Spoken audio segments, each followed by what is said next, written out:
40 Racewear, makers of the ultimate sim racing shoes and custom apparel designed for sim racing by sim racers. 40 racing shoes are engineered to connect racers to the pedals in a way no other racing shoe can, all the while giving you the comfort needed to complete those double and triple stints. Visit 40racewear.com and check out the latest sim racing products that let you connect to your sim.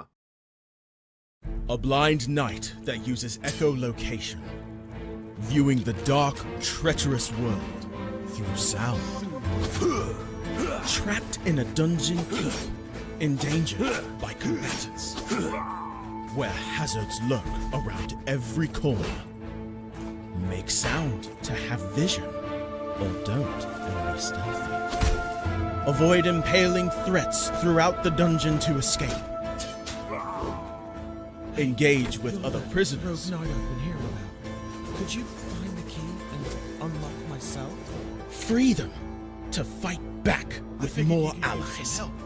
Let's take this guy. The Dungeon Labyrinth has many paths and even more traps. Struggle through the darkness to find your freedom.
Presentation.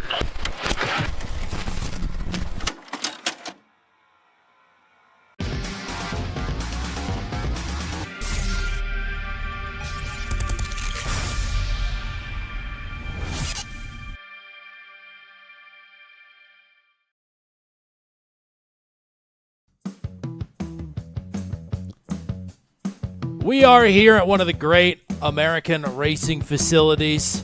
It's even in the name. It's Road America.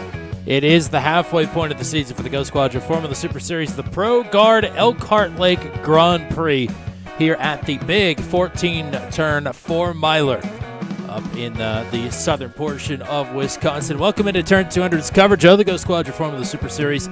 It's Tommy Cook hanging out with you, and we got the pro himself back here tonight, Gavin Sanders, back in booth 200 with his partner. Welcome to Road America. Hopefully we're all recovered after a thrilling conclusion to Montreal last week. Yeah, it was quite a shocker coming down to the end of the race there in Montreal, and I'm sure Road America will definitely not disappoint in the slightest. It's already been quite hectic out here so far this evening, so we'll keep tuned for what should be a banger of a race. Absolutely. We've got a couple of things to cover about this event in particular, but let's start first with the point standings entering tonight. A little bit of a shakeup on the amateur side of things for 40 Racewear top am. Cody Claiborne has the lead now. It was a 7-point swing in Cody's favor, with Sarah Guerra dropping down to second. But Tanner DeFabis, the big mover on the left side of the leaderboard now, only 18 markers behind Joao de Gregorio. And Christian Jasper now into the top 5 as Byron Daly's not been here the last couple of weeks. But it's still Joao up top. All of his, or most of his successes, I should say, this season have been in the sprint, but he's still clinging on to this lead. Yeah, I mean, after what was a bit of a chaotic event for Joao in I believe it was in the feature race last week, definitely solid for him to salvage what he could and come out with a lead, but Tanner just clawed back as much as he could, just claiming 2 really solid results in both the sprint and the feature, and we'll see Byron Daly back tonight as well, so someone who was in the top 5 and I think was in the top 3 at one point in the point standings will be joining us here this evening, so we'll keep an eye on him as well and see if he can climb back in there. Well, let's take a look at this track. First of all, if those with a keen eye may have noticed as we came on air, it was raining, but now it looks not 100% sure. We'll have to wait till we get somebody out on track here. It looks a little bit drier, at least. You could still, we're riding here with Titus Sherlock, you could still see some spray coming up, but I mean, weather conditions, I think, at last look at the forecast, were expected to improve over the course of the event. Yeah, right now we've got a track state of very lightly wet, so just a little sprinkle. But currently the forecast, it looks like we're in between a few cells here, and track is a little bit drier, definitely got the sun out, but 100% predicted on the precipitation forecast for the next few hours of at least the qualifying session. So here on the Saturday version of the forecast. So we'll keep an eye out. I mean, this is going to be very treacherous, but from my weather app, wink, wink, nudge, nudge, it's claiming that we should just have a very green track for the Sunday event. Now, this is the interesting part here. Tonight is the Enduro. 60 minutes of racing is what is on tap. Talking about the different rules for the 2 Enduro events that we have this season. What is going to be different from last week's events and all the other events that we've ever had compared to what we're going to see here tonight? Yeah, so I believe that we're doing a 50-minute feature, so no sprint race, just straight into it. Definitely will take a lot more consistency, and obviously we mention the chaos every week, just based off of how treacherous it can be to get these tires up to temperature. We're going to see a lot of that, but should definitely push our drivers to the limits in terms of tire wear and management. And Road America is a track that promotes a lot of drafting and bold moves into the braking zones, lots of heavy braking zones and high commitment sectors around the track. So over the course of 50 minutes, it should be very interesting to see what transpires throughout the field. Yeah, last season here at Road America, it was the season finale, a 3-way championship fight between Joao de Gregorio and Mitch Welker, but the driver that came away with it was Titus Sherlock. Even after Sherlock is going to go for a spin here into that's right ahead of the carousel. I got to brush up on my turn numbers a little bit here, but regardless, Sherlock coming away with the feature win to wrap up the championship last season at an absolute nail-biter. Still one of the closest title battles we've had on the channel. And you're right, we see it, whether it's the Venom Truck Series or the GoSquadra Formula Super Series or the Mission Art Challenge, Road America hardly ever disappoints. And I think the first ever edition of a wet track, even if it doesn't stick around for very long, I just think that goes to amplify some of the chaos that we're going to see here this evening. Hello to everybody that may be hanging out with us. Drop us a chat. Let us know that you are indeed here and present and ready for racing in the land of dairy in Wisconsin. And RIP to the Johnsonville Speedville Bridge as well. Rebranded to something else. But we're going to miss seeing those juicy brats around the carousel in real life. That's a real shame. Yeah, I can definitely say from my past experience at the track in real life, it's lots of fun to be lining up an entry to a corner based on the judgment of which sausage you're actually going to enter it in. So it's a shame that that's no longer the way it is in the sim. So we've got some time starting to come up on the board here. Michael Costello, I believe, sponsoring tonight's race with a ProGuard warranty. Grand Prix Elkhart Lake, which is where we are in Wisconsin.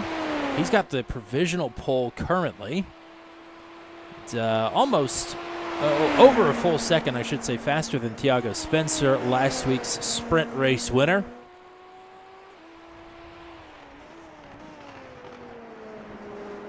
Yeah, definitely seeing some precipitation out on the circuit Yes. right now. But these laps currently are roughly 10 seconds, 9 to 10 seconds quicker than they were in practice. So less formation of puddles will definitely be helping our drivers out in qualifying. But we'll see who can master it. It's still definitely very slick out there. Well, Matt Short is in the chat, and he specifically said hello to you. I won't repeat Oh. what he said, but, I am here too. So, Only for Matt. Yep. Yeah. Yeah. New man atop the board, Tanner DeFabis. Great stuff from him the last couple of weeks. Now Titus Sherlock will take provisional pole. But DeFabis picking up that first win last week. Really, really good stuff from him. As now it is Tiago Spencer, 145.53.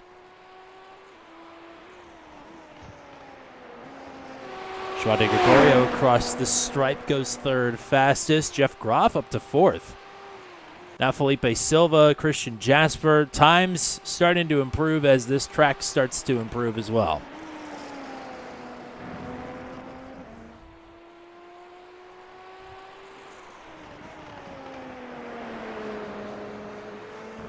Nate Siefker into the top 5, up to P4. Hello to Husker in the chat.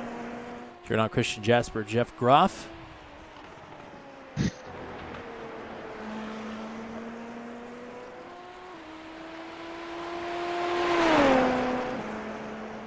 And Matt Mitchum. I'm not very good with flags, but I feel like he has the Antarctic flag, which I don't know why that would be a thing. So that's got to be a flag that I just don't recognize. It is definitely the Antarctica flag. That's I have more questions than answers, I'm afraid, but Matt Mitchum is in 7th currently. Taking full liberty of iRacing's new flag update. Yes. I am surprised more people haven't taken the liberties with those.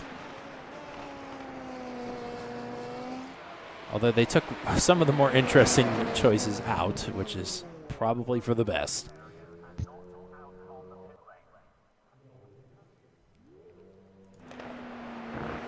Some of the on-track activity here subsiding. See if Joao de Gregorio here on his final lap can jump up a few spots. 146.21 across the stripe. That is, actually it's a 146.02, so that is an improvement by a couple of tenths. He moved up to 3rd, but now Felipe Silva across the stripe will jump up to 2nd. So big lap from Felipe. Podium finisher at the other road track, Road Atlanta. Now Nate Siefker goes to P2. Some big laps here. Part of the strategy, I would imagine, is trying to time it out just right to try and get some crossover here. Yeah, I mean, currently we've just kind of had a cell peeking out at the backside of the circuit, so closer to the kink and into Canada corner and the final corner. So definitely for the drivers, it's going to be down to who can nail it with the last couple minutes left, but I don't see anybody to note that's got any laps remaining. Sergera just went up to 2nd quickest. Monster lap. Absolutely. Jeremy Carter is out on track. Jeff Lawler just went to 3rd. We'll ride with Carter here. This is coming to the checkers for him. Currently down in 20th, 147.65. And across the line, he goes to the pole. 144.49. Almost a 3-second pickup from lap to lap. That is a huge lap. Nate Siefker could take pole here. He's coming to the checkers. Our friend Kostek Soliev. Oh, boy. We're going to have to practice that. I am trying, though. Oh, Siefker! Oh. No, out of the final turn. Bottles it. Doesn't crash it. He won't have to go to the backup car, but that is not going to be a pole time. And he wasn't going to make it anyways. The clock struck Wasn't gonna 0. make it first lap. Wow. Well, he really tried to leave it out there till the very last second. Well, regardless, it's time to go racing the first ever Enduro here for the GoSquadra Formula Super Series. We're going to have a warm-up first? Is that how this works? I believe so, yeah. Okay. 5-minute warm-up. Well, we're not going to go racing then. Not yet. But to provide a nice little weather update in the meantime, we've got moderately warm temperatures at in the realm of 80 Fahrenheit with 0 precipitation. So very green track, and it'll be dry, so we're going to use the standard tire rules as well. It'll be one stop, just change tires at some point during the race between 10 minutes and the end of the race. Yeah, so, I mean, I don't know how long this warm-up is, but these drivers will have just spent 50 minutes practicing in the wet, essentially for qualifying. And now the track temperature, first of all, the track is dry. Now the track temperature has picked up some 25 degrees, up to 101 Fahrenheit. I mean, talk about a quick turnaround, both physically and mentally. Yeah, it's going to be 5 minutes of craziness here trying to get all set up before the race, and we're going to continue with our standing start as well. So it's going to be quite the challenge for our drivers. This is going to be something, that's for sure. So we'll just put this on exciting and see who we see here. So this is going to be quite the grid in the wet. This is, I mean, we talked about. Or I forget who mentioned, I think it was maybe Titus last week. He said, I'm not the biggest fan of the top 10 invert from the sprint to the feature. But the way qualifying kind of shook out, I mean, everybody in this field is obviously very, very skilled. But, I mean, compared to some of the finishing orders we've had recently, this is a pretty topsy-turvy starting grid. I think maybe some of the unfamiliarity with Titus Sherlock and some of the other front runners with the drivers that they're going to be starting around here, we might as well have had a sprint, I think, is all I'm trying to say. Yeah, definitely. Most definitely. I would think that that's Jeremy Carter's first ever pole position in the Formula Super Series. So it'll be very interesting to see how he handles the pressure of starting on the front row. And Caustic, no stranger to the front row, absolutely. Tiago as well. Sarah Guerra with a massive 4th place, the leader in the AM. So it'll be critical for her to stomp on it right away and try and build a lead with the next closest AM driver. Hold on. It would be Nick Goyette, I believe, in 17th. So quite a buffer. But yeah, that just shows the topsy-turviness of the wet qualifying drying out at the end, I guess. And that's sort of a thing, talking about the AM drivers. We have a similar thing happening a lot on Wednesday nights now with the Israel Sports Car Championship, where the drivers in the, I guess in the AM class, the secondary class, however you want to say it, with a full field invert or a top 10 invert, finding themselves at the front of the field. Oftentimes they have big buffers back to the drivers that they're actually trying to position against. So it becomes more of a thing of racing smart and racing the track more than actually sort of competing or jockeying for position.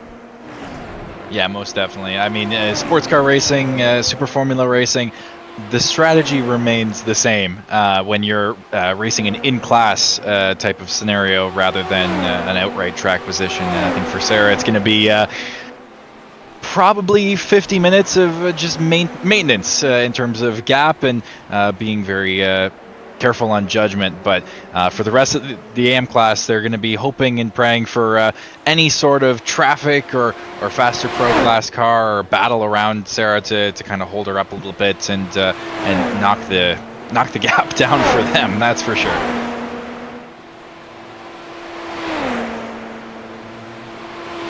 I was actually managing to stick some lap times up on the board.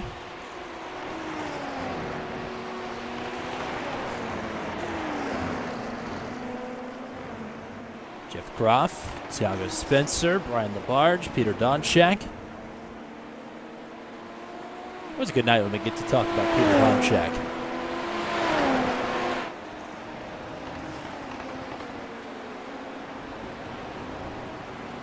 "10 seconds left to go as Caustic will jump up to the top of the board. He'll look to go one spot better and hopefully be a little bit more cheery at the end of the night. I know he was incredibly frustrated with how the finish of that race at Circuit Gilles Villeneuve turned out last week. But we'll see what these drivers have, as now, after 5 minutes of teasing, it is time to go racing here at Road America. Here tonight for the ProGuard Elkhart Lake Grand Prix.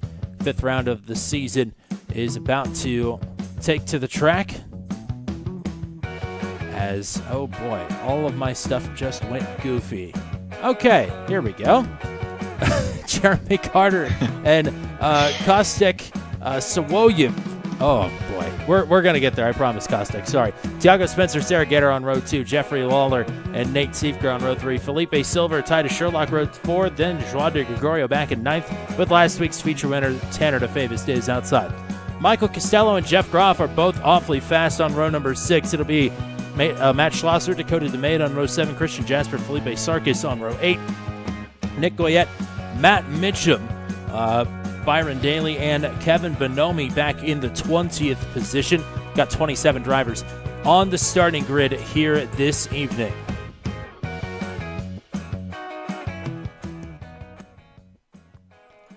As it is about that time to get after it. Jeremy Carter.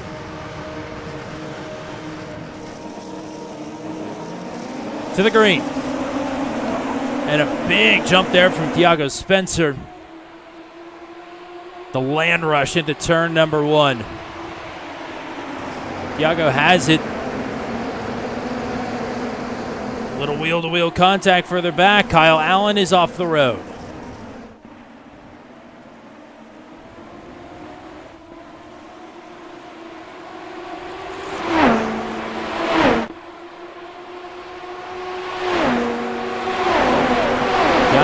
Sweep headed to turn number 5, the big braking zone. See a lot of drivers find trouble here as there's one wide. It's Nate Siefker. And multiple drivers wide now. Big pile up into the 5th turn. Absolute mess. Felipe Sarkis, Dakota DeMaid. Oh, Kevin lots Bonomi. of drivers around. Oh, and more problems. Titus Sherlock may have gotten a piece of that one. Caution. Full course yellow.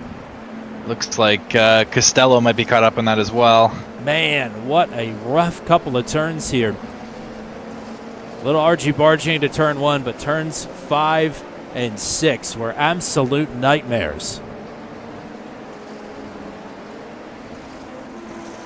Yeah, noted by the stewards. I think that was maybe more of a note.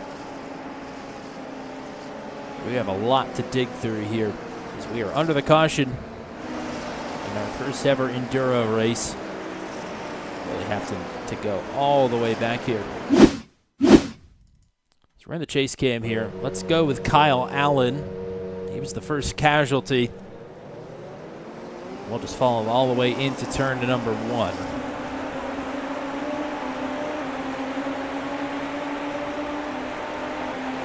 You can see him 3 wide in front of him. Oh, just locked it up.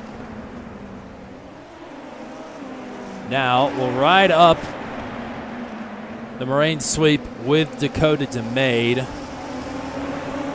But I'm not sure it's going to start with him. He's certainly involved. Actually, let's go up to Nate Siefker. He's going to run it wide.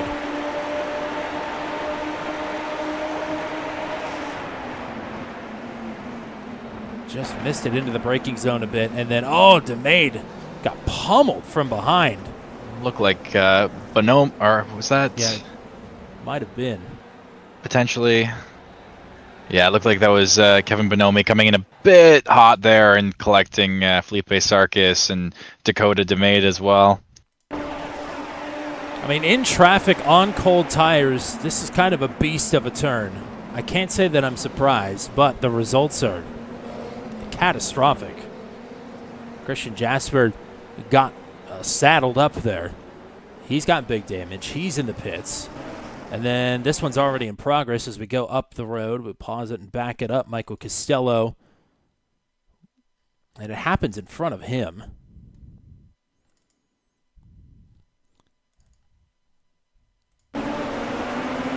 Felipe Silva. Oh, it was spun in front of Silva. Trying to find who that actually was. Looks like that might have been Jeff Lawler, potentially. Okay, yeah, that tracks. All white car. There are only a couple And of that them, and I didn't click any of them.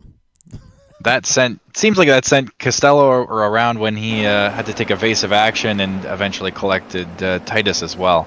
So unfortunate for both the Eclipse guys there, and it was mostly just an avoidance. It wasn't even our turn 5 incidents that got them. Yeah, let's right in the cockpit here with Michael Costello. Just dipped those left side tires off into the grass and brought it right into Titus Sherlock's path.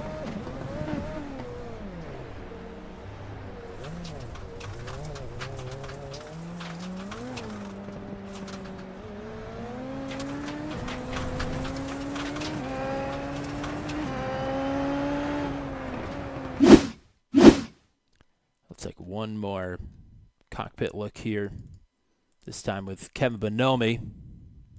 Into turn number 5.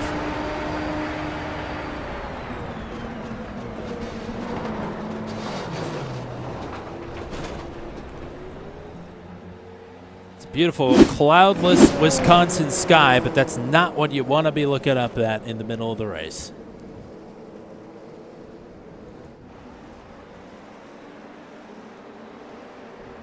Most definitely not. And something that might be interesting to note here as we roll around, we may get close enough. Lights are still on the safety car here, so we may get close enough to the point where the drivers can actually pit coming to green potentially, or even under yellow. So what are the rule changes for tonight in regards to mandatory pit stops that we see normally? As Titus Sherlock is going to come in from the top 5.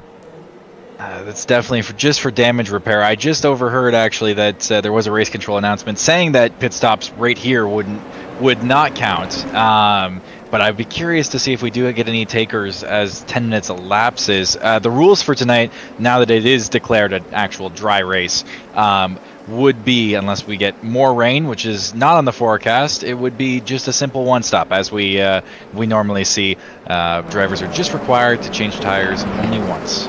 So that keeps it relatively simple, but rather complex here. It looks like we're going to be 1 to green at the end of, or we're going to be, sorry, coming back to green at the end of this lap.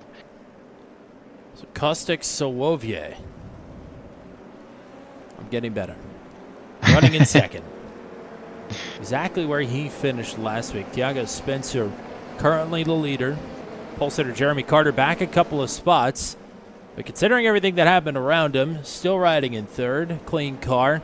Doing all right. Joao de Gregorio +5. He's up to 4th. Sarah Guerra is back 1 to 5th. Sarah currently top AM overall, I think. Looking back, it would be Zachary Smith in the 11th, the next closest AM driver in the lineup right now. He's up 10 spots. So Smith able to take advantage of all the chaos and calamity to move up the running order, as did Zach Flaum. Flaum is the big mover right now, up 13 after starting on the back row, riding in 13th currently. Yeah, and I mean, for Sarah here, I mean, it's a matter of taking what you can get. With the unfortunate yellow, it kind of hampers the qualifying advantage that she built for herself, but Zach Smith is rather quick as well from what we saw last week at Montreal, so this yellow definitely added to the complexion of the AM battle, never mind the strategy for everybody overall, so it should be a very interesting restart. Yeah, Smith with 2 top AM feature honors thus far this season. It's Sarah Gator and Cody Claiborne with 1 apiece through the course of the rest of the season. Sarah leading the way right now from P5 overall. Thiago Spencer's had a rough couple of weeks, to say the least. He needs a good run in this race here. I mean, the entire field is bunched up right behind him, but, I mean, he's still going to be the control car here on this restart. That's got to inspire just a little bit of confidence.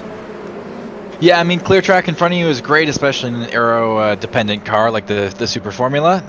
The only thing I'd be a little bit concerned about, as we saw going into Turn 5 on the first lap, would be a lot of bunch up and jockeying for draft and track position, and you just got to make sure to watch your mirrors. As difficult as that may be, as you're excited and have the leads going down into Turn 5 off of a restart, just ensuring that no one's peeking down the inside or outside, and making sure you don't have to back out and release the wheel at all will definitely be on the mind as he approaches Turn 5. Not sure if he can Russell or Verstappen too many mind games here.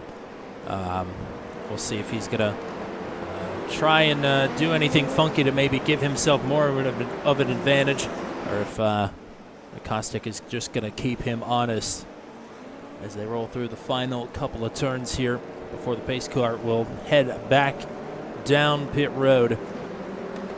Well, that wiped out just about 10 minutes of racing. We're going to have 40 and a half minutes to go. Boy, they are awfully tightly bunched coming back up the hill. We're back at our way. Good start from Tiago, and you already see the jockeying for draft and maybe a couple of side-by-side battles further back, but single file will keep it rather tame, I would think. Spencer with the advantage. There is Tanner DeFavis trying to make a move on Jeff Groff, as Joao de Gregorio was the one that was slightly off track there. He still rides in fourth, just lost a little bit of time on the train.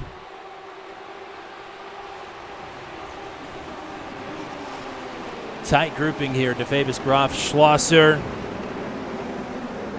Big move there to the inside into 5. For Jeff Groff, Felipe Silva in this mix as well. Little wheel to wheel.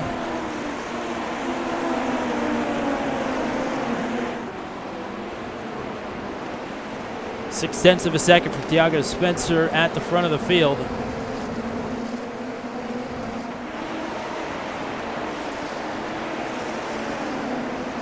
Zachary Smith giving up a spot there to Byron Daly.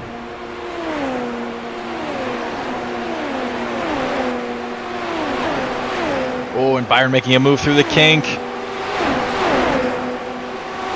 a tough place to do that. Into Canada corner we go. Tanner DeFavis through on Saragero to move into the top 5. Groff and Siefker side by side. Or rather, that's Siefker and Felipe Silva that were side by side. Siefker up to 8th. Groff now working on Saragero for 6th.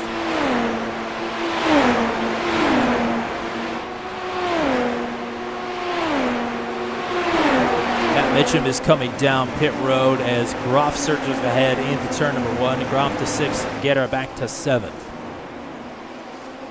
And don't look now, but we might have a bit of a battle for the lead going down into turn 5. Yes, we do. Kostic is right here.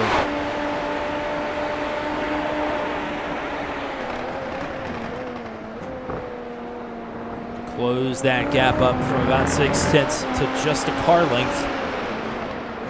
They're through turn number 6 now. Headed to the hurry downs.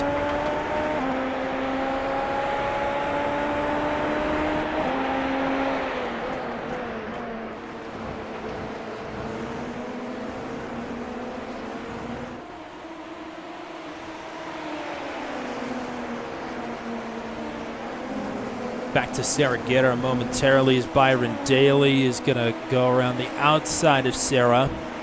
Into the carousel. So Guerra now 9/10 of a second clear of Zachary Smith in the 11th. And that will be for top AM position. So the buffer is officially gone.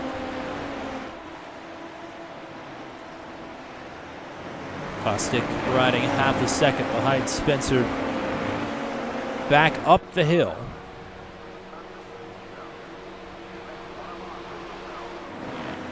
That's never good. Peter Donchak is stopped through Canada corner. It's Caustic making a move, trying to. Closed up. Nothing doing. Not quite close enough. Jeremy Carter riding 1.3 seconds behind this battle. Joao de Gregorio in fourth is closing in on him. And Tanner DeFamis right now rounds out the top 5. And Tiago a little bit loose there. Coming into turn 3, Caustic looks to the outside, but nothing doing right now. Ooh. Caustic is a little wiggly under braking there as Spencer moved from the left side to the right side to cover off Caustic's advance.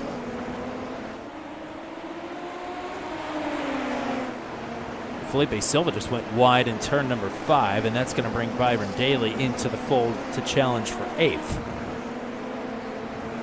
Daly up 10 spots, and he has been on a blitz since we dropped the green once again. So Spencer's been able to maintain this advantage. Things spreading back out now across the top 10. Really, the first battle imminently for position is Justin Knoll and Brian Labarge, currently for 14th.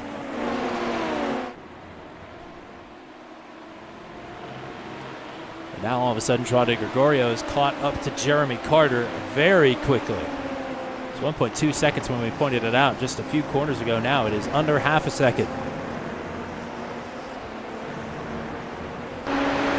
Yeah, and definitely mission critical here for Joao. He needs to make quick work of this and get back on the back of the top 2 and make sure he can stay there for the rest of the race. Caustic Savoye is so close there into turn number 1. Just about as close as Joao is up to Carter.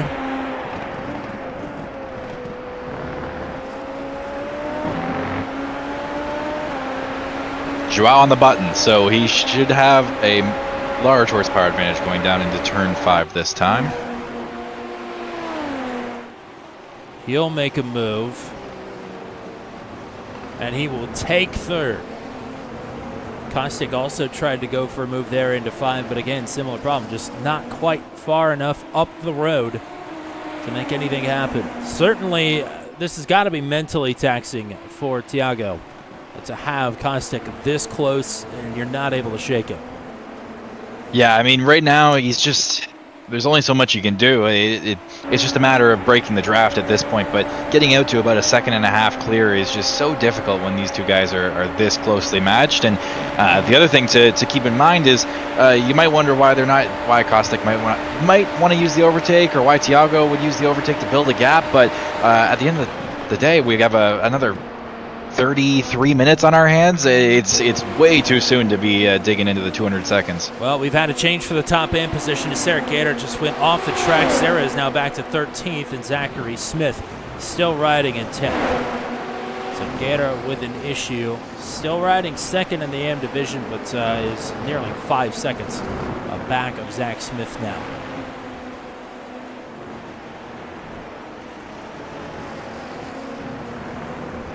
Schlosser and Flaum battling just outside of the top 10 as Joao de Gregorio. And Sarah Gator is off the track again and has crashed! Taking Christian Jasper. She was trying to get to pit road, hung a right, and Jasper with nowhere to go. Oof. Jasper was recovering fairly good from that opening lap accident that he was involved in, but that is all for naught now. Jasper in the top 5 in the standings. That one is going to hurt. Yeah, that's a tough break. I mean, just a little miscommunication. Sarah did call pit in, but I'm sure that Christian was not in a position to have enough time to react to that. Yeah, Sarah trying to get over, has got right rear wheel damage, so that is making it more difficult than Jasper into the paying public of Road America. So we're already down to 17 drivers. And Spencer, Caustic still not able to break free of one another. Looking at Joao's lap times further back, running very similar beats here. to Kostic and to Tiago.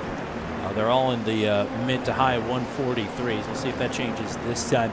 Tanner DeFavis last time around was the fastest driver on track and put up the purple lap in the low 143s. There's a 43.57 for Kostic. That is a personal best for him. 43.61 for Joie behind them. So Joie is catching Tiago little by little, still about 2 seconds back.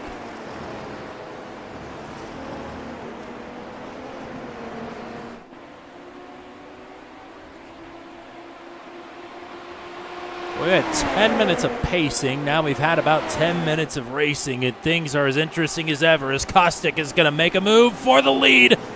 Loose under braking into turn number 5. Tiago dipping the right rear off into the gravel. And Tiago, little by little, he's having to work harder to maintain his advantage at the front of this field. But I don't think anybody ever said it was going to be easy, I guess. No, most definitely not. I mean, especially right now with the green track, it's definitely going to be very curious to see how this affects the tires. Not to mention the pace as well.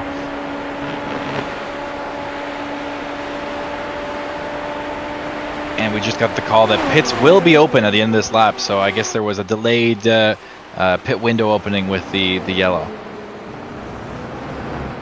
Well, considering it's a green track, how is tire deck generally here? With the rescan, I don't think it's as bad as it once was. It used to be pretty brutalizing on the tires. You could maybe, in a car like this, get 2 or 3 laps at really solid pace, and then you'd be struggling for grip, especially with high temps like this.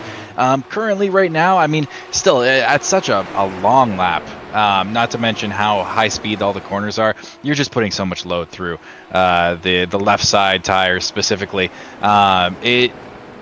It should be a little bit easier on the drivers, but the green track is not a variable to take lightly. I do think we will see potentially some people splitting this in half rather than the wait till the end strategy, just based on their tires not holding up if they really had to go for it. Kostic again applying the pressure, making all of his hay through the moraine sweep. Really making Spencer think about it into turn number 5. Staying just close enough through the rest of the lap. You talk about high speeds, there is no room for error here. Lots to think about, especially for Spencer, who's probably looking backwards as much as he is looking forwards. Quickly jump back to the battle for 6. Siefker and Groff side by side headed into the carousel. And Siefker gonna hang on for now. Felipe Silva not too far behind. And Nate and Felipe are running the same pace as our leaders currently, which is quite the statement for how quick the top 10 is running. Groff coming back again at a corner. Siefker, a little bit of contact there to the side pod as he dipped his right sides off into the gravel. And it is Groff retaking 6th. Good 3-car scrap here. We'll head back up to turn number 1 momentarily as Kostic again within a couple of car lengths. Not quite close enough. Back to 6th. Siefker moving under, or a couple of times down the straightaway there as Silva was darting around looking for where he could take his momentum. Couldn't quite take it anywhere. Back to the moraine sweep, turn number 5. The move for the lead again. Kostic not quite close enough. And all 4 over the rumble strips there. On the right side on corner entry.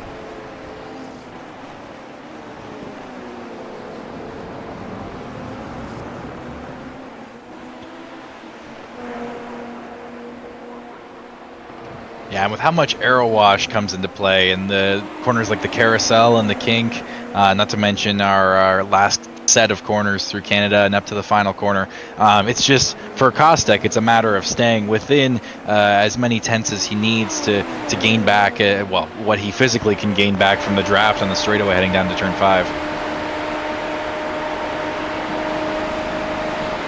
Have we seen Kostek on the button at all?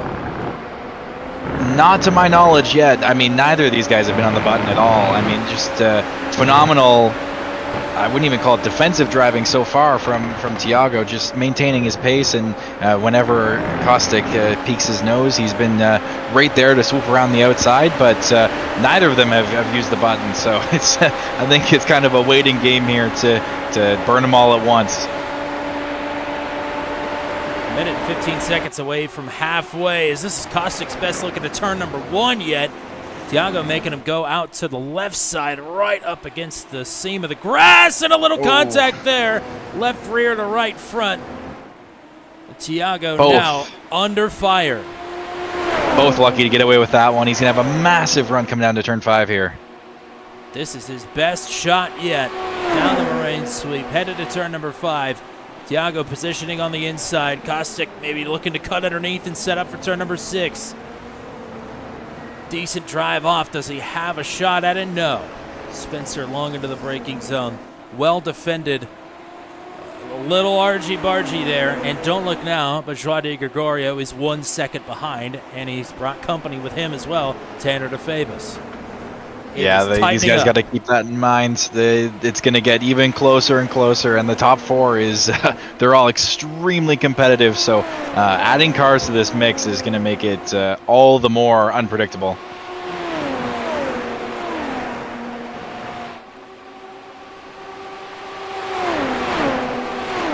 I'm sure these top 2 need a breather after that, but they don't get one.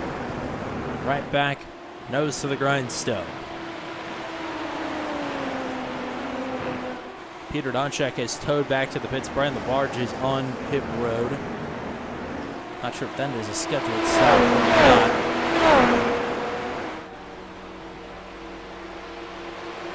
That appears not. So that may just leave us with 15 drivers here. And the top 4 within 3 seconds of one another. All daisy chain in the draft off of Thiago Spencer, the race leader. Kostek again. So close here.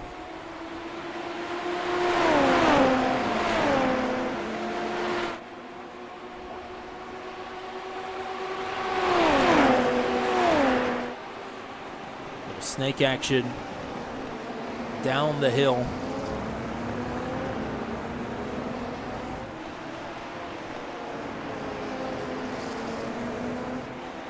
These 3 are still battling as well. It's Croft, Silva, and Siefker.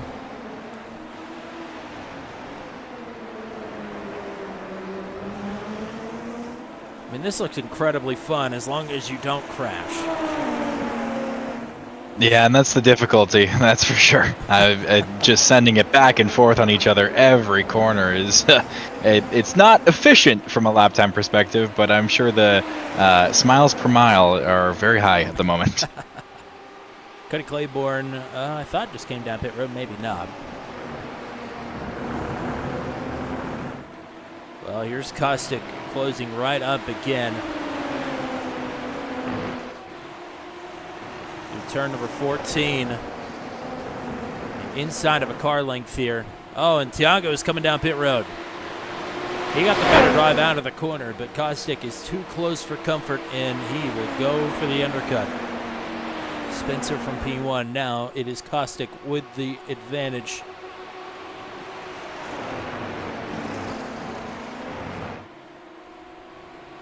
Nate Seeker down pit road as well.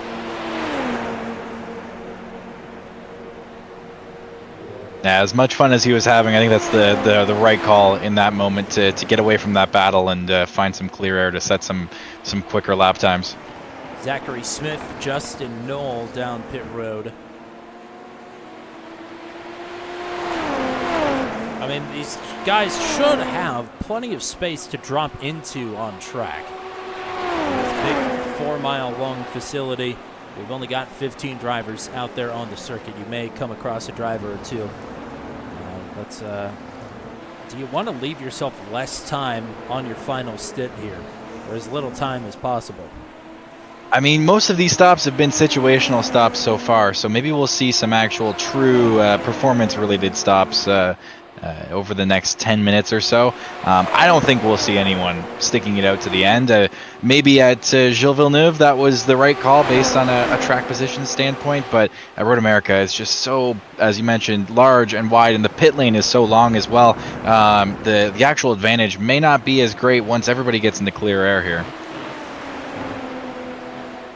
Well, you can see Joao de Gregorio is closed right up to Kostik Sawovia.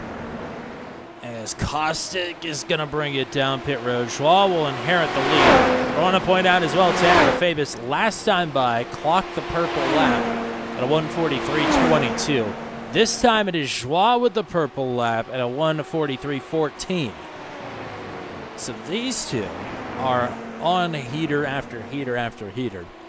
And may very well factor in to how this is going to cycle out coming out of the pits.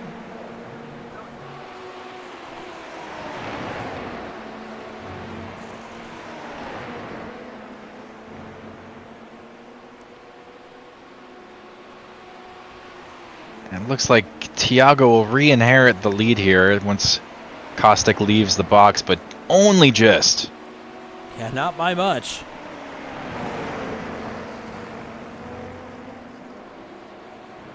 Kostik will still have to get these tires up to temperature, but, I mean, he'll still be... Oh, no, he won't. He's off the road. Oh, and he'll be awfully frustrated with that. Yeah, lots of ground to make up now. That's definitely a bummer coming straight out of the pits and losing the track position you had, especially with the two at the front currently. They're going to be hot on his heels, if not in front of him, when they make their stops now. They very well may be in front of him. Sort of a good news, bad news is that he has not used any of his push to pass or his overtake yet.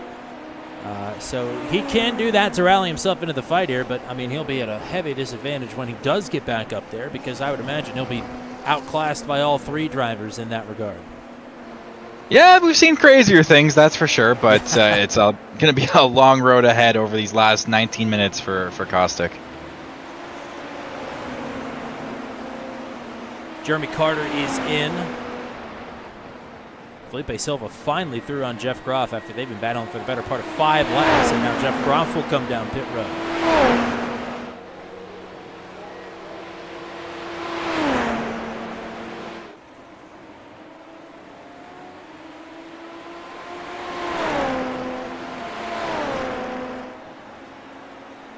Last time around for your 2 leaders, Standard of Fabus again, another 10th out of the advantage for De Gregorio, 1.7 seconds. And the big thing here for Tanner is he's just on the outside of what we would deem the draft. So right now it's going to be down to putting in as many hot laps as he can, because once he gets that draft, he's going to gain probably a second or so on Kostik as well, as he pulls right back up to the back of Joao.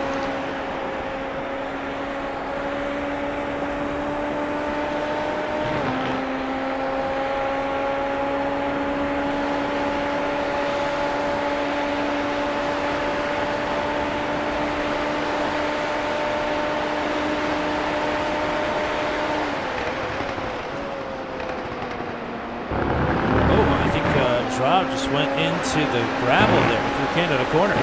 Certainly kicked up a lot of dust, went wider than he probably wanted to. But that'll cost him a couple of tenths.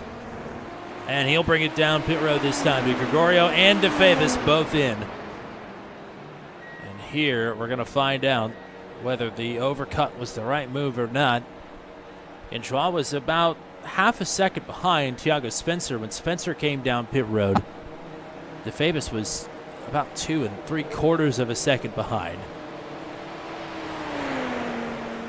Felipe Silva staying out will inherit the lead. And Spencer's been putting in some really quick laps, low 43s right away, and we'll see how this lap pans out for him, but it's going to be very close as Joao leaves the box now. So here is Thiago,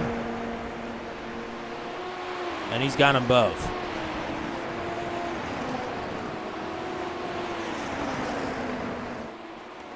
Joao is about 2nd and a 3rd behind Caustic in the middle of DeFabis and De Gregorio, even with the issue. So Caustic loses a spot provisionally. DeFabis right about back to where he was, but De Gregorio certainly has lost some time to Thiago Spencer. Still waiting on pit stops from Felipe Silva, Byron Daly, and Zach Flaum, the top three currently. And the battle for top AM will be between Zachary Smith, Cody Claiborne, and Kyle Allen. They're the last three running. But currently that belongs to Smith in 12th. Looking to make it two in a row.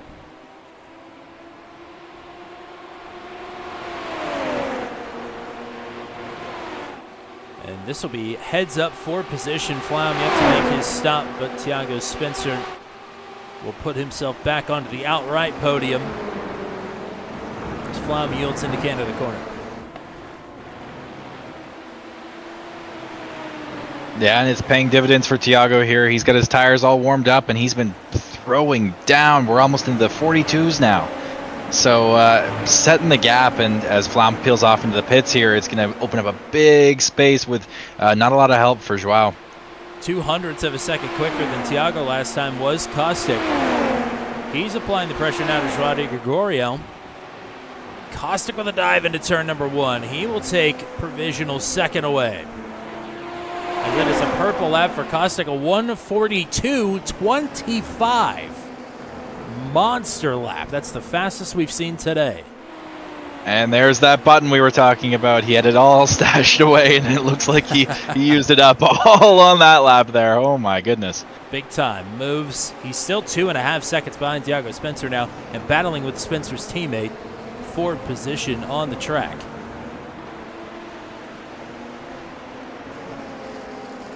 So looks like Zach Flaum, where he drops on the track, he will break up the battle for the top end position. Puts himself between Zach Smith and Cody Claiborne.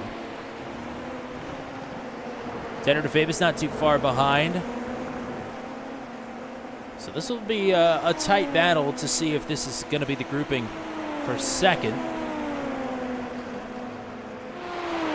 DeFabis putting in good work. Caustic the fastest driver on the track, and Spencer has grown this advantage as Caustic and De Gregorio have kept battling.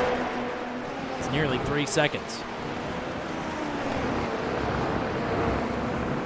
Yeah, and for the second place group, I mean, they'll probably want to hold out another 5 to 8 minutes, depending on how they're feeling in their pace, just to give themselves a right advantage, or at least a chance to even get a shot at taking the victory here tonight. Lap times this time. Personal best across the board. Spencer, 142.87, 142.31 for DeFabis. That is a big lap from him, just a couple tenths, or a tenth and a half off of the purple lap. He closes right up now to be the caboose of the train battle for second. Yeah, it'll be interesting. I mean, if Caustic doesn't go ahead and use his overtake here, I don't see them picking up a whole lot of pace. I think Thiago did that lap all by himself, but clearly there's seconds in hand with the overtake, so it'll be critical here to apply that in the most strategic way possible to even have a shot. This is really just about the only battle for position we've got on the track. Zachary Smith is closing in on Matt Schlosser for 10th. As Caustic dropping a couple of wheels off into the dirt just a bit. Headed through the kink. Schwa is looking around. He'll have to try and take the long way through in Canada corner. Maybe just trying to psych Caustic out a bit. But DeFabis drawing near. 3 cars under a blanket for provisional second as Silva and Daly have yet to make their pit stops. Turn 1 is going to be very interesting with these three literally nose to tail up the hill.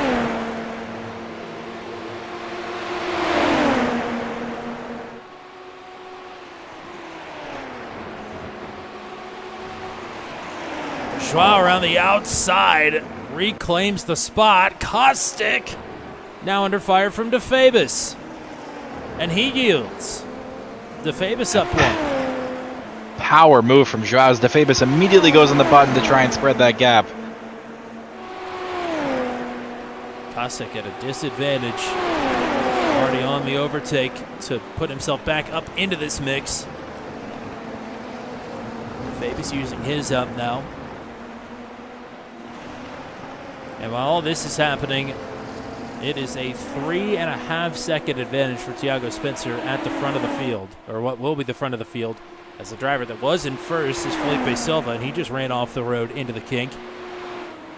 And still, it's him and Daly yet to make their stops.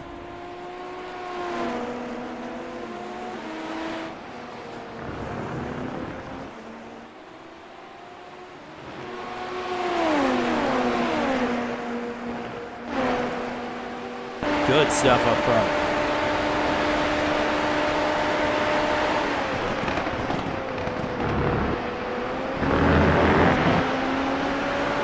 Yeah, still just under 10 minutes to go, so not all's lost here in this this battle for Caustic. It might seem like it slipped away a little bit, but plenty of time left to stay on the back of these guys and get another shot at it. I'm assuming Joao is on the button right now because he has cut this gap down to 2.25 seconds. Across the line this time, yeah, over half a second ahead is now DeFabus will surge into turn number 1 with provisional second.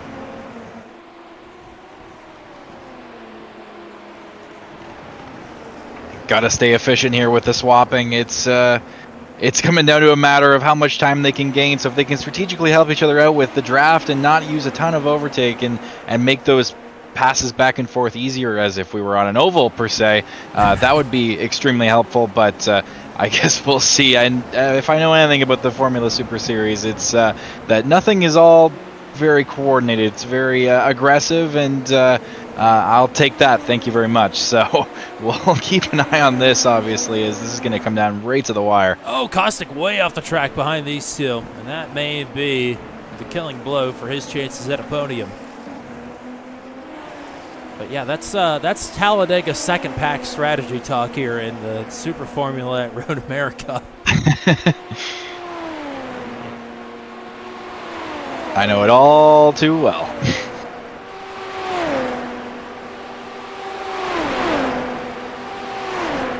Gap is still coming down.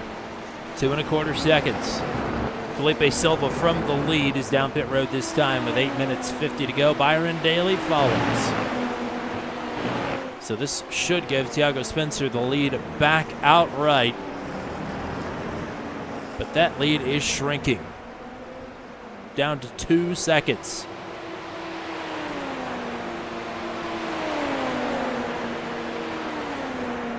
And now under 2 seconds. Wow, DeFabus with a 42.18 that pass lap. Wow. That includes a pass for position. I mean, Yeah. absolutely flying. You can see him hanging it out there around turn number 3.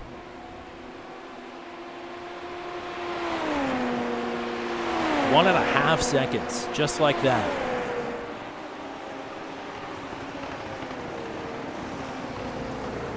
But as he used it too quickly, inside of 8 minutes to go.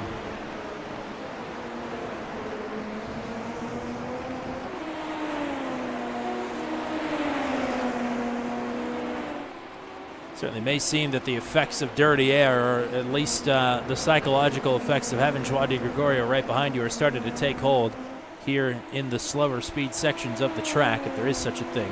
The gap has ballooned back up to 2.25 seconds. Yeah, just a little bit less tidy that time around, but still, I would say probably in the realm of 5 or 6 laps to go here, so a little bit of time left. Right back to it, down the straightaway. He has made all that time right back up. Inside of 2 seconds once again.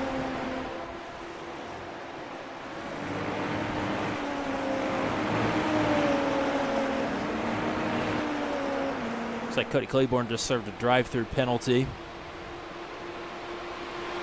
Doesn't matter. make a pit stop. I believe he hadn't served given us a pit stop yet, Oh, so okay. Well, it was that'll most do it. likely clearing that up.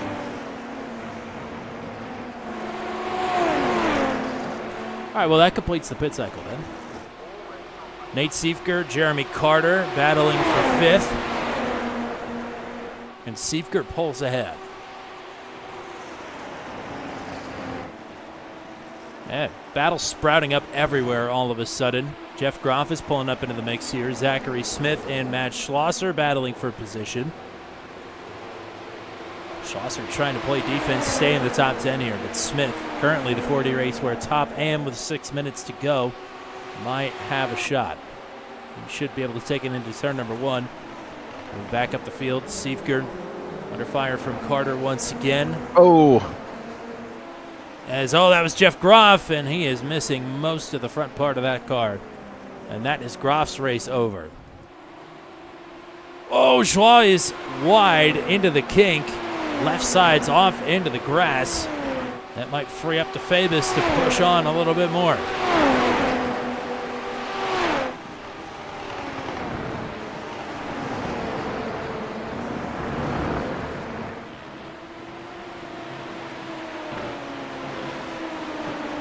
Spencer losing so much time through the kettle bottoms.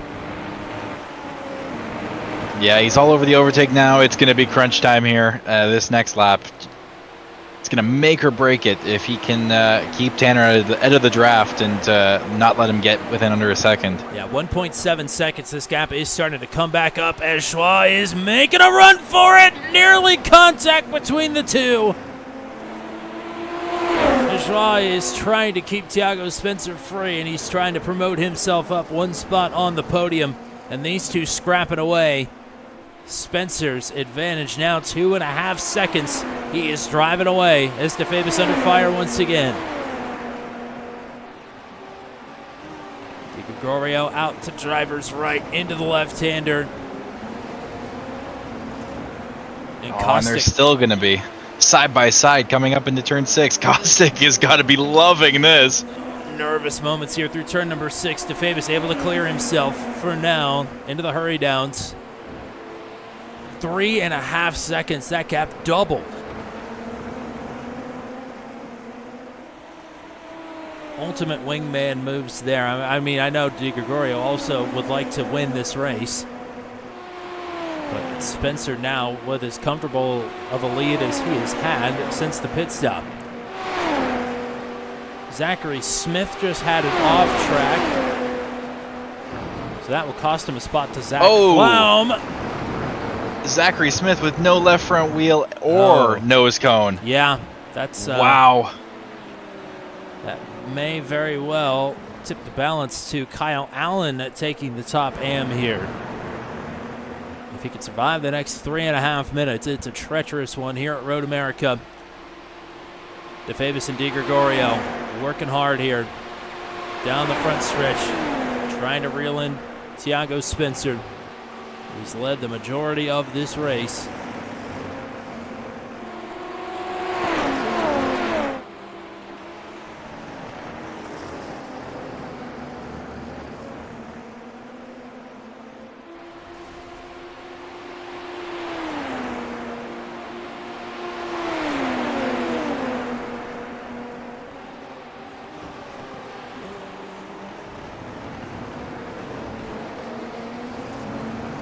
Again, right here. It's interesting. Tanner's on the regen for the overtake. It looks like Joao's got it ready to go, and Caustic may or may not be out of overtake. Wow. So just gonna hope for these two to tangle a little bit more and maybe give him a chance without having a bunch of extra straightaway speed to play with. I would say not only not impossible, but honestly likely. I think he's in a good spot.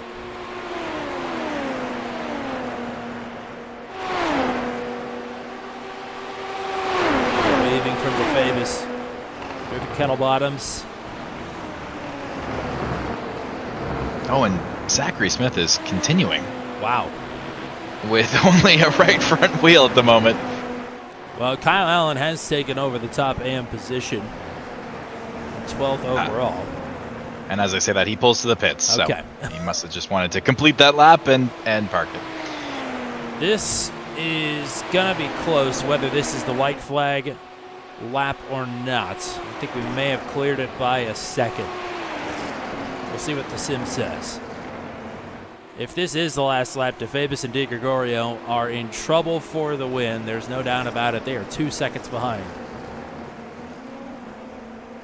It looks like we're going to get another lap after this. So Okay. iRacing By just giving much. us a little bit of extra popcorn for the evening. Oh, Joie with a dive into 5. He's got good positioning here into 6, and he has got the second position back in his grasp. And all over the overtake, so we'll see if he can make a run for it here. Oh, DeFabis is looking. Nothing into the hurry downs. To the carousel now.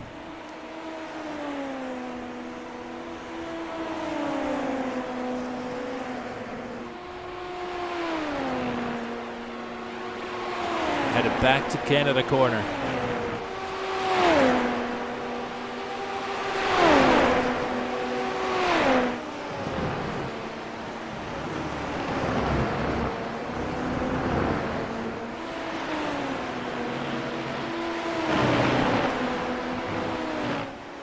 And this might be it for Joao on the overtake. He's in the red. Problems for Jeremy Carter on the final lap, or what will be the final lap here. As the clock's already struck 0, but we're across the stripe and the results are not official. 1 to go. Purple lap for Joao last time by, 142.13.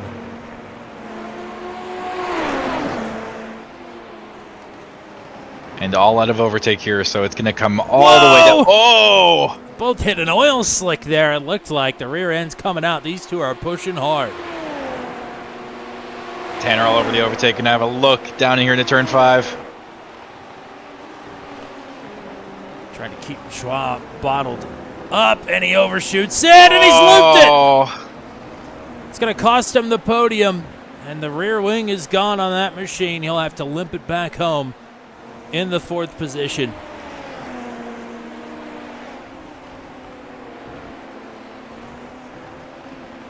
He gave it everything he had.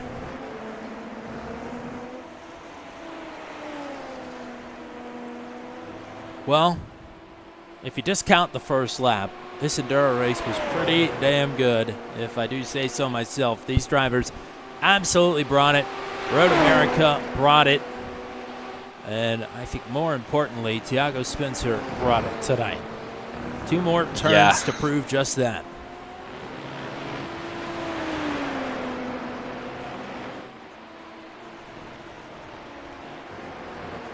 Thiago Spencer will be back on the top step of the podium. He will win the ProGuard Elkhart Lake Grand Prix here at Road America. Thiago Spencer back as a race winner in the GoSquadra Formula Super Series. Joao de Gregorio on the podium, and it is Kostek Soloviev to round it out for the 2nd week in a row. He will sport a medal here this evening. Disappointment for Tanner DeFabis.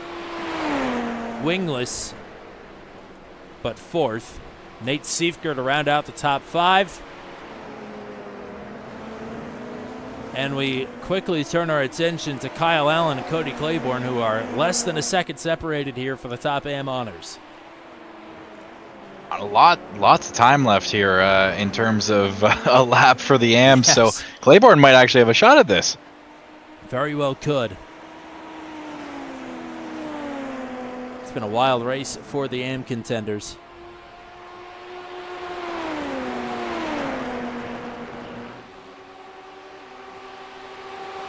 Closing up into Canada corner, down to half a second.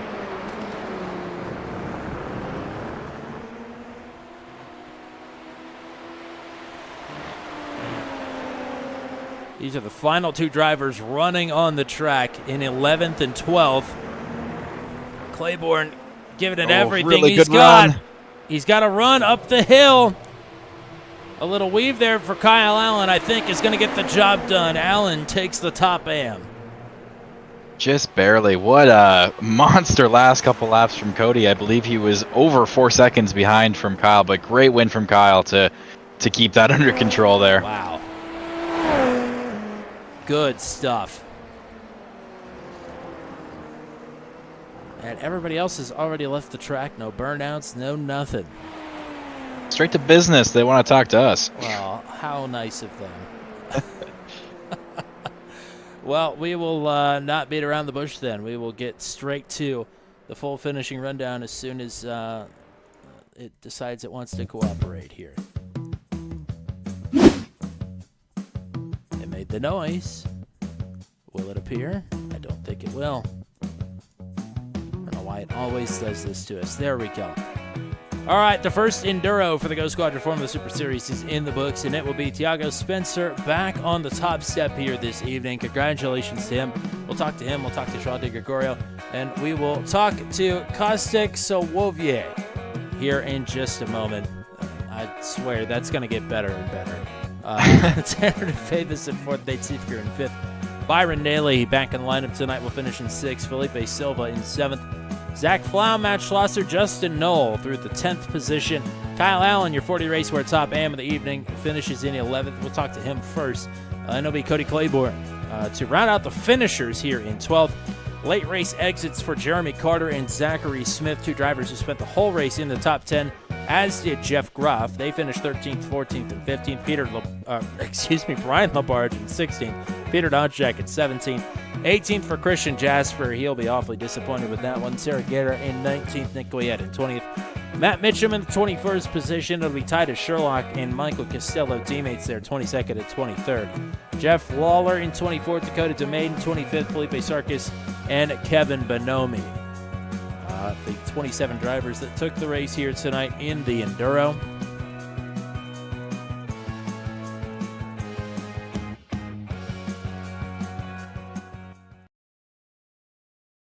All right, well, we will go in search of Kyle Allen, who looks like is still doing some laps out here on the track. Congrats on the top AM honors here tonight, partner. Congratulations. That was quite the closing right there at the end of this one. Yeah, thank you. It was probably a pretty poor race for me. I think I spun twice, but I knew it was going to be a survival. But yeah, so that's glad to get podium or at least first for AM here. But yeah, this is the conditions were all over the place here in this one. Practicing and qualifying in the wet. And then all of a sudden the track temperature, not only is the track dry now, but it jumps up about 30 degrees. This car is already a beast. This track is flat out. I mean, this is just a challenging evening.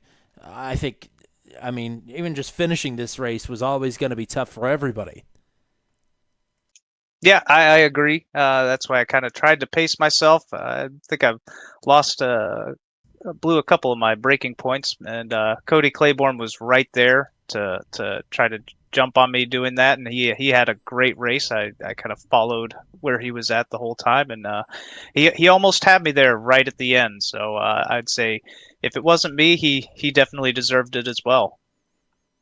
Gavin, what you got? Yeah, just a massive congratulations. Overall, did you find the transition, especially with the tire wear? Did you find the tire wear played a whole lot of a role tonight, or was it pretty much status quo from a Super Formula perspective? I think it was for my type of race. It was pretty standard status quo. Had always loose. A lot of fun to drive. I tell you, this is a great car, and I enjoy it. And you guys do a great job broadcasting. I do appreciate it. Well, thank you very much, partner. Before we let you go, let's get some shout-outs in.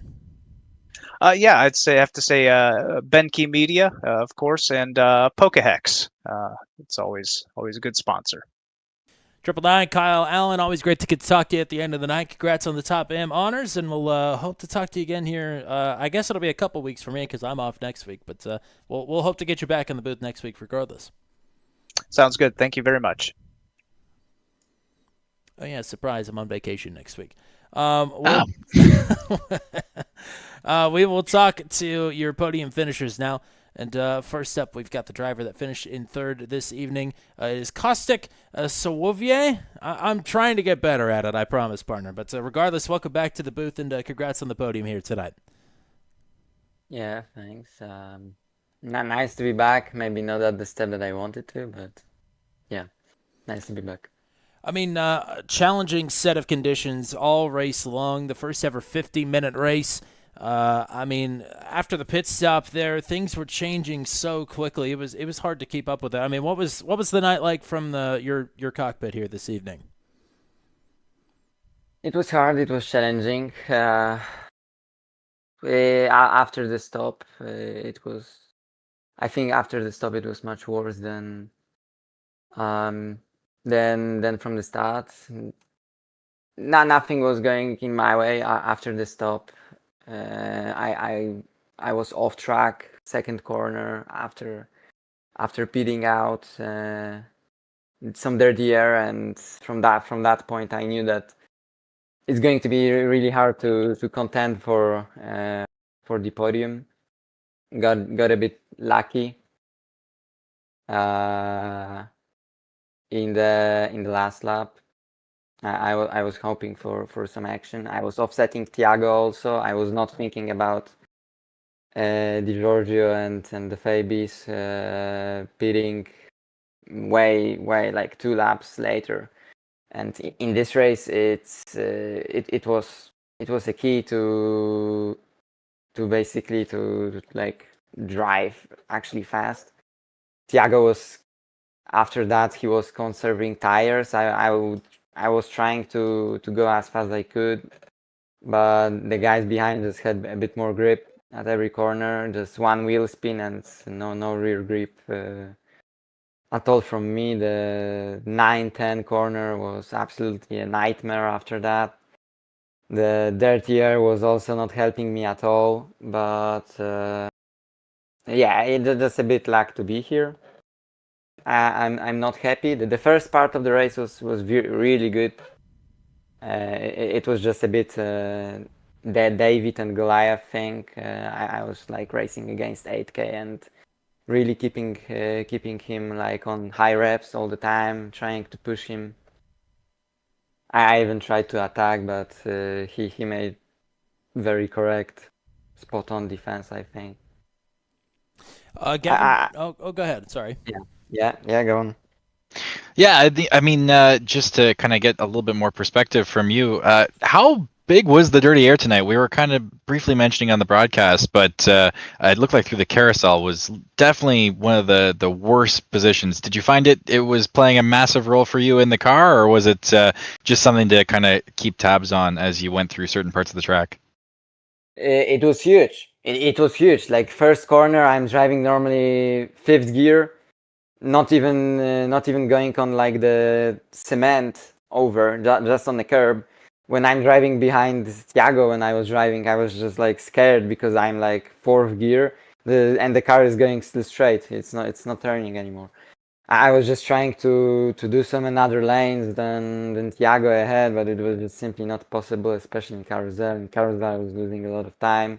The car over time also like became very oversteery there.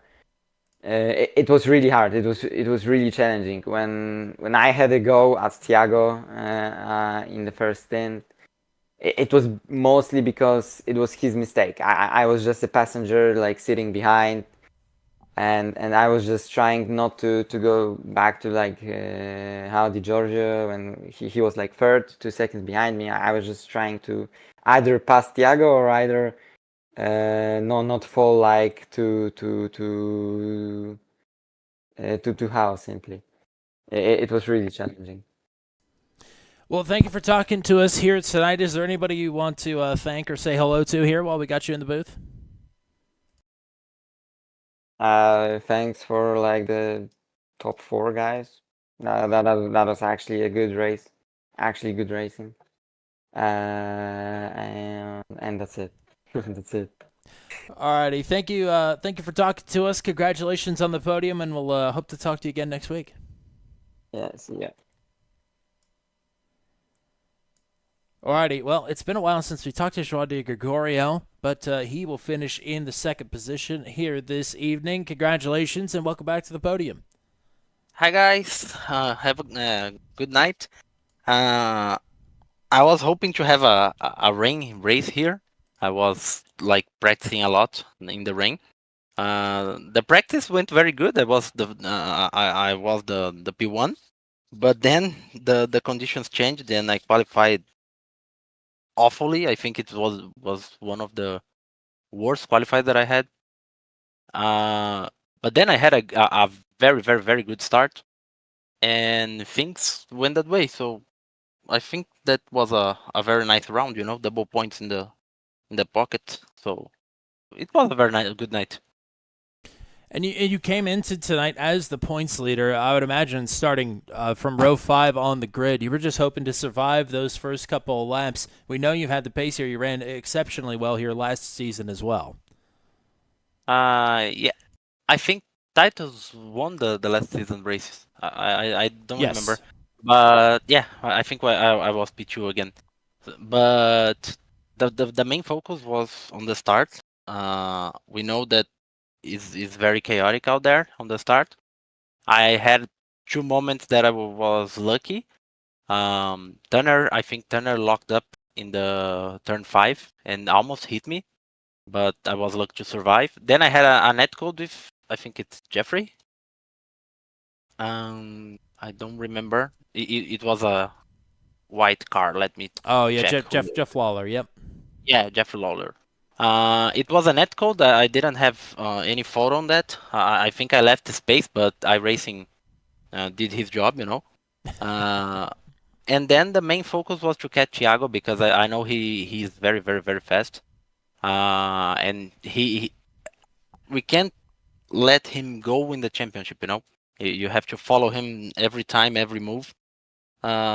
I was hoping that the pit stop went well, and like the overcut went well, and I went back. I think I had the position of Kostek, but the tires won't heat up any soon, so I lost the position. And then I have a very, very, very good fight with Turner. And that was a P2. It was a very good night. Gavin, what do you got? Yeah, and I mean, so overall, only gave up a little bit in terms of points with the 1.5 to Thiago. But looking ahead to the rest of the calendar, we got Imola coming up next, and then we're headed for more of a European circuit for the second half of the calendar. What do you think will be your strong points over the next 6 races? And do you have any favorites in mind as we approach Imola and then Hungaroring? Imola is one of my favorite tracks. I'm not so good there, but I like that very much. Jerez is kind of fun. If we had like 43 degrees, it would be very difficult to enter on the straight.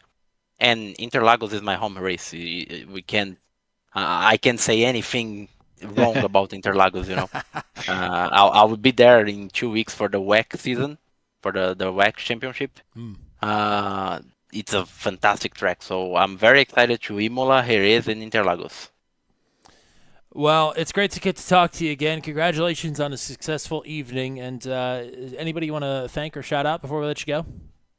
Yeah, I want to say thank you to Pro Racing Simuladores, to Duex, to Race Engineer, to HH Timing, to Pichal, and send a very love kiss to my fiancé. All righty, great stuff here tonight. Congratulations, and we'll hope to talk to you next week in Imola. Thank you. See ya. Well, this will be the third victory in the GoSquadra Formula Super Series for Thiago Spencer, but it has been a while. All the way back in season number 1 was the last time he finished the night on the top step, but he does it here tonight in Road America. Welcome back. Congratulations. Good evening, guys. I couldn't be more happier than I am today. I mean, I was when we start practicing and I saw that rain, and I thought, okay, it's over for me because I'm stuck in the rain. So I was really happy with the quali because it was almost dry, but I could put a good lap there. And when someone said that, okay, we are going to invert the grid, and okay, now I'm not gonna be. I mean, I need to nail the start, and then in the end, okay, we are not going to revert the grid. We are keep the position. Then I, had that moment of happiness back again. And yeah, I mean, I had a pretty good start, but then when a yellow flag came out, and I thought, okay, again, I'm in the first. I don't know how to do it. I need to wait the safety car to enter the pits before I start pushing, and okay, everything went well, and I was able to start properly. And then I thought in the middle of the race, I some laps I had to defend my position, and I was trying to. I didn't want to push a lot because I knew that the tire was going to fade away at some point, and I decided to pit early, at least for me. And I knew that I was not going to have the tires in the end. So I drove very careful because I didn't want to overheat the rear tires, because they were the ones that were going to fade away first. So yeah, I'm pretty happy and look forward to it. Well, I think that covered all of my questions. Gavin, what do you got for the race winner? Yeah, I mean, it was a super impressive night. You managed to pull out the gap on the pit stop there and never really looked back. Was there anything else on your mind from a strategy perspective? Were you worried about the guys behind you getting back into the draft window at all? There was a couple moments there where they looked like they were scratching it, but any concerns, or was it just full steam ahead once you got the lead? I mean, I didn't want to fight in the beginning because we just lose some time there if we fight. So that happened. And when I started defending my position, that was because, okay, if I keep behind, maybe my front tires, I'm going to waste them up. So I decided, okay, I'm going to defend, and I'm going to pit early, because I know that at the beginning the tires function well. And what I did was I didn't use any of my push in the beginning. I defended all of those defense were not using my push. So when I came back from the pit in the out lap, I used like a half of my pushes. So because we have a lot of straights here, and the time that I was losing because the tires were not hit yet, and the time that I were losing doing the turns, I was getting back in the straight. So when I saw that something happened when I think it was Kostek, when he was leaving the pits, maybe he spun, not spun, but had a wheel spun, and something happened there, and I got like a second or 2 seconds, something like that, and okay, now I can not. I mean, I'm gonna take care of the tires, see the guys, see the relative, in order to, okay, if I need to push, I'm gonna push. Otherwise, I'm just going to keeping the tires in the better way as possible. So yeah, I mean, I thought about everything, because I was not I didn't open the gap for Kostek in the beginning. So okay, I'm gonna pit early. Let me see, and I started looking in the straights. I was looking to see if I had like a 20 between 20 or 30 seconds gap in order to pit, and doesn't have anyone in front of me, so I'm not gonna lose time. So that happened, and yeah, in the end, it was good. I'm really happy today. Now the first half of the season is over. You managed to take a sprint and a feature.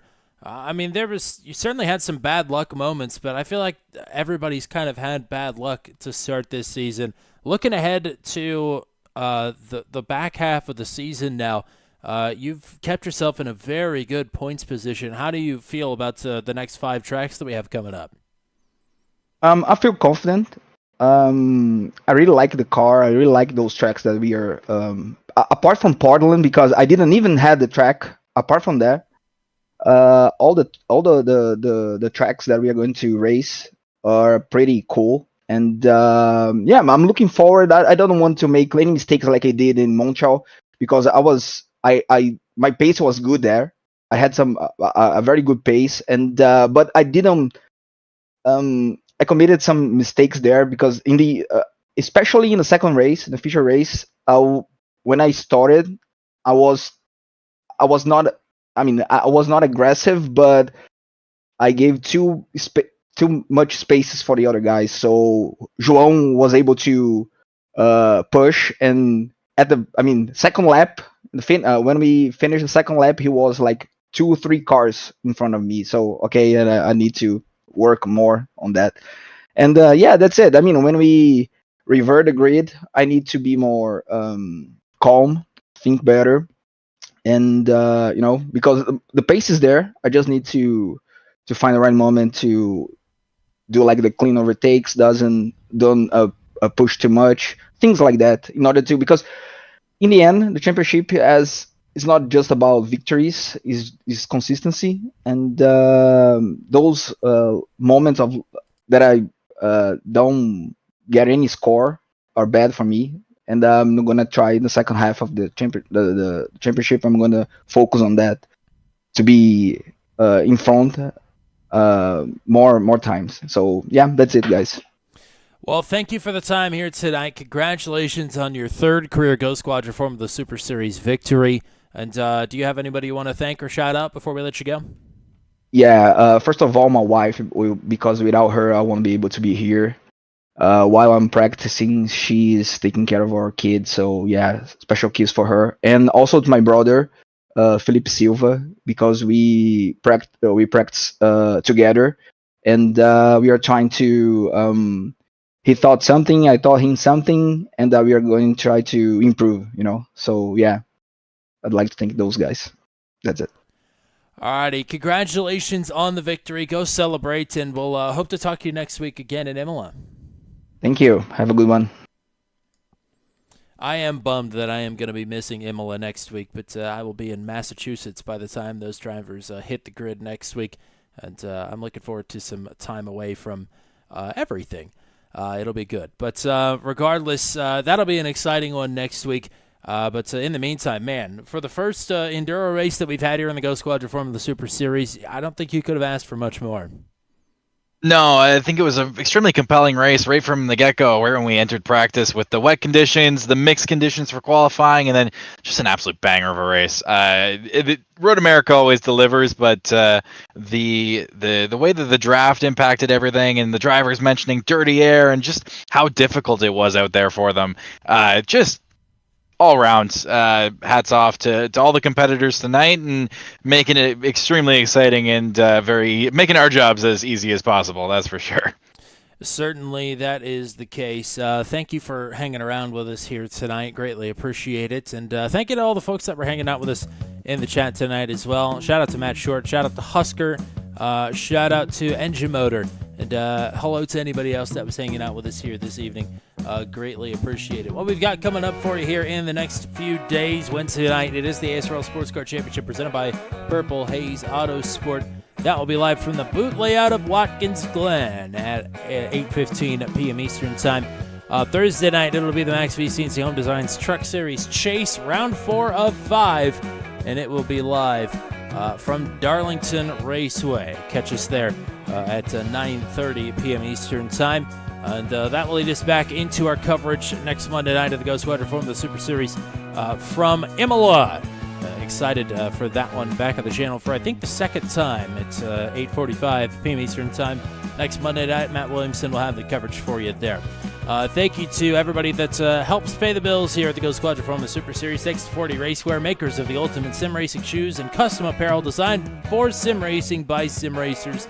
40 sim racing shoes are custom engineered to connect racers to the pedals in a way no other racing shoe can, and still provide all the comfort needed for those double and triple stints. Visit 40racewear.com and check out the original racing gloves for your feet. And thank you as well to the title sponsor of the GoSquadra Formula Super Series, GoSquadra. And I've lost my ad read for that. Of course I have. But regardless, thank you to GoSquadra. You can visit them at GoSquadra.com. Thank you to everybody with the Formula Racing Series. Thanks to Zach Flem. Thank you to Gavin Sanders for hanging out with us once again up here in booth 200. Until we meet again here from Road America, I'm Tommy Cook saying so long and congratulations to Thiago Spencer, winner of the ProGuard Elkhart Lake Grand Prix at Road America. Have a good night, everybody.